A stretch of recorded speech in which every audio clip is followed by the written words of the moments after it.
on, folks? So right now I just want to talk about really quickly, sometimes growing up in life, you may experience certain things that work like energy gates, that once you go through that experience, that current, that emotional current is going to be stuck inside of your body until you decide to address that problem and deal with that problem. One of the problems that I had growing up was losing dignity and losing respect for myself because somebody else decided to express themselves in such a manner that depressed me and made me feel down and bad about myself, as if I'm less capable or less able than anyone else. But the truth is, we were always capable. We were always valuable. We always had gifts and talents and things of that nature.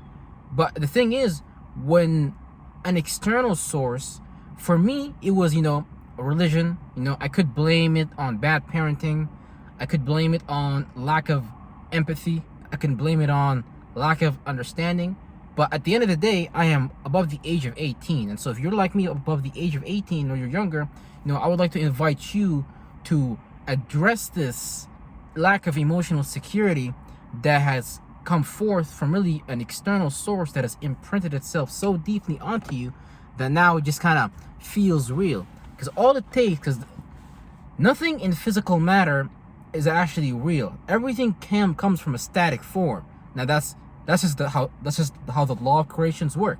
Static to solid, and then both go back and forth. So right now, I may have a solid physical body, but guess what? My body's returning into a static shape and form. When I die, my body's gonna decay, decompose, and it's gonna go back to wherever the fuck it came back to, the earth, and be reabsorbed and things like that. So same thing with fruits that drop down and from the tree and they hit the floor. Nobody eats it. Hey, it's gonna drop down. And so that's what God has given you. God has given us this ability to recreate and recreate matter in terms of our mental matter, in the form of the beliefs that we carry with us. So nothing is permanent. Nothing lasts forever. So what God is going to do for us is take us through experiences to strengthen us and to help us grow the fuck up. Now, some of these experiences are going to be benevolent, some of these experiences are going to be non-benevolent, but it's going to be up to us to choose, because whenever something doesn't change, then that means source, God, the source of life, it's going to look at it like, okay, I need you to go through more experiences, potentially bad for you, because there's something that you're not really dealing with, there's something that you're not really changing, that you view as bad, that is actually part of the God mind, which is part of me. So God is looking at, okay, bro, you're disrespecting me, right? So God needs to change that. So now, let's say for me, for example, right? I always given my power to other individuals, to other people around me. I'm like, a friend comes along, hey, bro, we need you here right now. I'm like, hey, man, no problem. I'll be there right now. Bam. Drop everything I'm doing, go there. Why the fuck would I do that? Because I did not value myself. I did not see the worth and value in myself. So the moment someone else said something, hey, bro, you're a cool dude, I'm like, really, bro? God damn. Yeah, I'll be there in a second, dog. Because, I was thirsty. I wanted that validation. I wanted someone to tell me, hey, bro, you're a cool dude, bro. You know what I'm saying?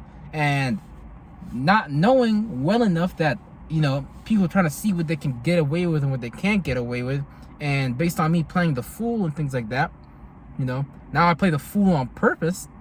I'm not a fool anymore. Now I play the fool on purpose to see what people's characteristics is really like and things like that. But, because of a lack of emotional security, because I did not value myself, because, I lost respect and dignity for myself, I was so thirsty to get that from outside of myself. I was like, oh, please, bro, please love me, please respect me, please, bro, please pat me. I mean, I wasn't saying it, but by what I was doing, that's what I wanted. I was like, oh, bro, please pat me on the back. Damn, I must have been a dog in my last life or some shit, because clearly, damn, I clearly like that shit. But the point really is just to, man, God, source, man, he really give everybody exactly what they want and need. Like, right now, we might not think that we're successful. I might not think I'm not successful, but let's not get it twisted. I am fucking successful. Because source God, just like a tree on top of the universe, on top of the earth that surrounds this field that we are in, we call Earth, the universe, this womb that we are in, is constantly dropping fruits. It's constantly dropping gifts, talents, energies that you can reformulate into something new. But when Source, just like that tree, sees you drop a fruit on the floor and you like not, doing something with that fruit, you're not recycling that energy, you're not using that fruit to give it to somebody else, Source kind of look at that like, bro, so you don't see the worth and value in yourself or what's going on with everyone else. Because you're supposed to be able to think the unthinkable, feel the unfeelable, and you're supposed to be able to make something new in this universe. Because the universe is constantly trying to create something new. Even us as humans, we might look at it like, because we slowly evolved. We created these organs as spirits, as observers, based on the imprint of the universe that is around us. But we just became aware of ourselves. Now, based on your relative position, that's going to show you, based on where you're positioned in the wheel of life, the circle of life, based on how you was inscribed, how you was programmed in life, you're going to basically have certain low octave behaviors and certain high octave behaviors. So some things in life are going to get you into the gear that is high octave. Some things are going to get you into the gear that is low octave. So one of my gears that are low octave, when I disrespect myself, I start to get mad because everyone else is disrespecting me.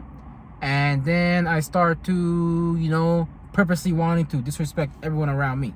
And they're like, hey, bro, you know what happened? We thought you was a nice guy. Like I'm not a motherfucking nice guy, bro. I'm gonna whack you in the fucking head. And then when that shit happened, they're like, yeah, I don't know what happened. Because look, everybody knows what they're doing, right? If you are coming short, it's because you are purposely doing that to yourself. I was coming short in life because I purposely wanted to come short in life because I didn't know what I had. So God had to show me that, hey, there's a such thing that exists as taking the short end of the stick. And if I didn't take the short end of the stick growing up, I would not have learned that, hey, there's a such thing as being balanced with a stick. Hey, there's more than enough for everybody, right? Because me, as a compassionate individual, but operating the negative aspect of my gift, I wanted everybody to have, love, I wanted everybody to know their beauty. But the problem is I saw the beauty in everyone else except myself. And so, I would give everybody this love, this beauty, I would induce everybody with this feeling that they are beautiful, that they are wonderful. And yeah, when you do something for somebody, but there isn't an equivalent exchange and you're giving it for free, then they're going to expect that again from you. And when you don't provide that for them, they're going to be very pissed off. They're going to be very mad at you because you have you basically subconsciously told them that, hey, I am ready and available to give you my energy whenever you need. That's basically what we do. We give people our energy and not realize what's going on because we think like it's normal to do what we do. But really, what we do is normal for where we are at. So, when I was running around not seeing my worth and value, hanging out with people that didn't give a fuck about me, but just give a fuck about what they can get out of me, is because I didn't see my own worth and value. So I manifested people that, saw a little bit of worth and value, but they're not going to tell you your worth and value. You just got to start to understand it yourself. But hey, me being young, dumb, and stupid, hey, bro, I have to learn. And obviously, I still have a lot to learn. And that's what that's what I love about life the most, man. Because if you are a willing participator in making life-changing decisions, and you want to be a student of life, and eventually where you get to become a master of life, but you become a master on this third dimensional reality, because there's many planes existing simultaneously. Like your thoughts and feelings are actually real living things. They just exist in a shorter lifespan than you, but to them that's like a whole existence. For example, people look at God like it's like this immortal force, this immortal being, and things like that. But in reality, it just has a much more longer lifespan than you. But at the same time, though, it's really gonna go create another existence. Just like how you reincarnate and incarnate, it's the same thing like that. But the source of this reality is like different. It's keeping like everything together. It's like ending and not ending. It's like weird. It's like pearl. It's like the pearly gates or some shit like that. But yeah. So I need everybody to start really having dignity in their life, really having respect in their life. Because I'm telling you right now, I had none of that shit. I did not see, man. I'm telling you guys, bro, man. I can sit here blame everything outside of me, be like, man, you know, fuck my family, fuck this person, fuck that person. Yeah, they did this to me. No, the truth is, I did all that shit to myself, and anybody else I did anything to, they did that shit to themselves. So let's not get it twisted. So I'm telling you guys right now, I'm not about good or bad. I'm not sitting here trying to be a moral person. I'm not trying to sit here and tell you that, yeah, brother, I'm a righteous man. I go to church every Sunday. I go to the mosque and I pray 5 times a day. Fuck no. I'm telling you, I'm a man. I make fucking mistakes and I fucking correct them as soon as I can. Because if you in this life not doing that, then what are you doing, bro? Then I promise you, if you are inside of a body right now, there is some type of energy that you are unable to fucking process that come from a circumstance in your life, whether it's your relationships, whether it's what you value, whether it's your dreams, imaginations, illusions, and fantasies, whether, you know, it's how to go about getting a status, a job, a power, and things like that. There's something that you are unable to process that is causing your aura to be weak, that is causing your energy to leak, that is causing for your life not to be complete. So if you are a human in the body, that's why, man, I don't like all these fucking pastors, bro. All these like, you know, out here religious people telling you, hey, bro, follow this way, and you'll be accepted based on the general consensus. So that means that if I do this physical action, this ritual, this ceremony, I am automatically accepted. If I pray 5 times a day, all my sins are forgiven. No. Take it one step further. Remove the middleman and tell you yourself that all things are forgiven because you fucking said so. Because you have command over the energy, not someone else outside of you. Now, look, a Christian can tell a Muslim, hey, there's something wrong with what you're doing, and a Muslim can tell a Christian what is wrong with what they're doing. But a Muslim and a Christian, they can't both look at themselves and see what is wrong that they are doing in their life. They just want to correct each other. They just want to blame the game. They just want to compare and contrast. They don't want to address what's going on in their life, but because based on them carrying an objective action that, look, you know, that is just agreed upon in the general consensus, like, you know, we all agree, hey, bro, let's all wear shoes, right? If I go to the grocery store and I'm wearing shoes, everyone's gonna be like, okay, he's wearing shoes, it's cool, no one's gonna notice. But if I go to the grocery store, I'm not wearing shoes, I got my nails are not cut, I got no lotion on my legs, people's gonna look at me like, hey, bro, what the fuck is wrong with that dude, bro? He not operating with the cultural norm, dog. What the fuck? Yo, hold on, let me get my camera, bro. War star hip hop, dog. What the fuck? That's what's gonna happen. But who the fuck told anybody that anything is right or wrong? What we have is a programmed cultural norm. And so that cultural norm, when we really dissect it, is really just actually based on a bias of divide and conquer. Because ain't no, like, man, I ain't see God strike no Christians with no fire and no fucking and no, you know, meteors. I ain't see no Christian person become successful over a Muslim unless you believe it's gonna happen. Then that's what's gonna happen, because you put your energy into it.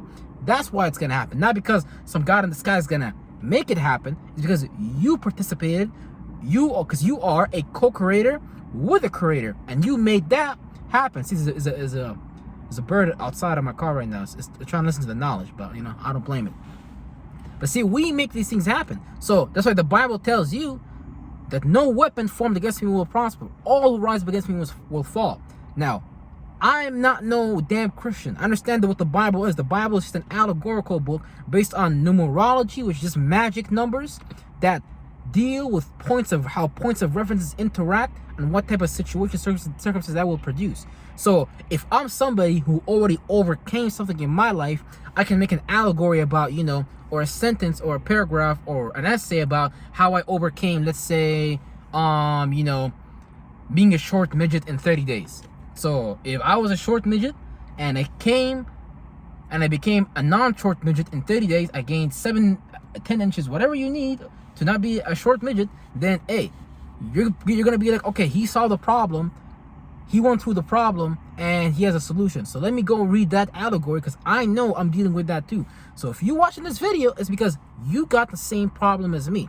So we both learning the same thing. This is why I tell you I'm not a moral man. I'm telling you, I'm not trying to be no Jesus Christ. I'm not trying to be the next Buddha. I'm not trying to be the next Dalai Lama. Y'all see what the Dalai Lama was doing? The Dalai Lama was fucking sucking a kid's tongue, bro. Now, it'll take a genius to see, like, okay, Mr. Dalai Lama, why don't you go get a woman? Because last time I checked, it tells us we're supposed to weave and cleave with female.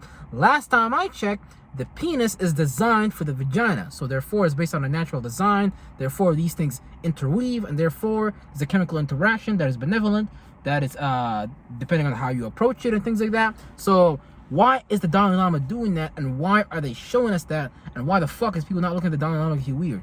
Like, shouldn't the other Buddhists be looking at him like, bro, what the? Well, it don't take a fucking genius to figure out that if you celibate, if you're so good, you're so heavenly, you're gonna be no earthly good, bro. You're gonna be doing some wild shit while you in the earth.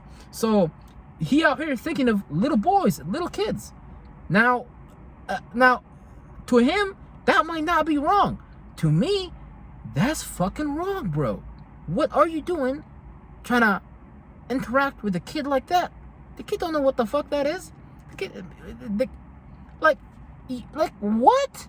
But see, they're trying to normalize that, and they're trying to equalize that feeling, and they're trying to make you guys feel like yeah, that should be a cultural norm. See, we curate these cultural norms, and then we all agree on a general consensus. That's all it is. We just perceive it as normal. But look at the best artists in the world. They speculated and they created something that has never been seen before. Look at the Quran, the Bible, books, the Torah, the Talmud, the Mishnah, the Tanakh. All these books, and even before it, Mayan calendars, Indian calendars, Arabic calendars, Gregorian calendars. All these things we was observing something objective in reality, and we speculated on a way we can approach that from our own mentality. Now sometimes that can become good, that become bad. But you have to understand what's good and bad for you from your relative positioning, not what's good and bad for the world around you. So you start to do that. So if the world tells you this is good, hey, bro, I'm gonna do this is good. The world tells you this is bad, okay, this is bad, I'm gonna do it. Because for example, like the jab, for example, they unite the fucking whatever World Health Organization. They came out, the United States, ministers of health, they came out and they said, nah, we wasn't forcing anybody to take no jab. We wasn't doing X, Y, and Z. But you see how they took something, made it look objectively good, and then later on, based on it not standing in truth with source, with God, eventually it fell. The idea didn't work. It couldn't stand the test of time. Because you see, something that stands the test of time is something that does not leave you blind. If it's leaving you blind, if it's giving you a blind spot, then that's not something that stands the test of time. That's how you know if the shit is fake or fucking real. If the shit I'm saying don't stand the test of time, then hey, you're gonna see me fucking fall. But guess what, bruh? I got that second window. But see, the universe is deep though. I can sit here and talk about it for a while, because we be doing celestial mechanics. How do you think the people that are running the show right now, that don't want barely any good for us, that want to create order, that want to put us in chaos, how do you think they've been staying in power for so long? It's because they understand some shit. There's some deep shit that they understand that is beyond the everyday average person of a simple lie. That if I tell you, hey bro, you're XYZ, you tell me, no bro, I have proof that if I tell you, if I'm black, if I look clearly black, you tell me, hey, objectively though, because you gotta understand how to speculate too. Objectively, you tell me, hey bro, you're clearly black. I'm gonna tell you, yeah bro, no fucking shit, I'm black. And it just gets deep, because like if you can speculate, and you can also say, because as I mentioned earlier, realities exist simultaneously on many densities. This is why you have white people and black people, because black people represent the energy of chaos, melanin and things like that. White people represent the energy of order, being light and free, and things like that. So you can have a really white, light thought. You can have, or feeling. You can have a really dark, black feeling. None of those is good or bad. Both are just different spectrums of energies and vibrations. Depending on how we approach and use these things, we can harm and defraud ourselves, and we can hurt, and harm, and defraud others. We're supposed to take these things and only practice these things on ourselves, not run around and practice these things on everybody else. You set the example by being a co-creator with God and living life consciously, not just unconsciously. You want to take your unconscious and automate it for the shit that you do consciously. Real fucking shit. I love y'all.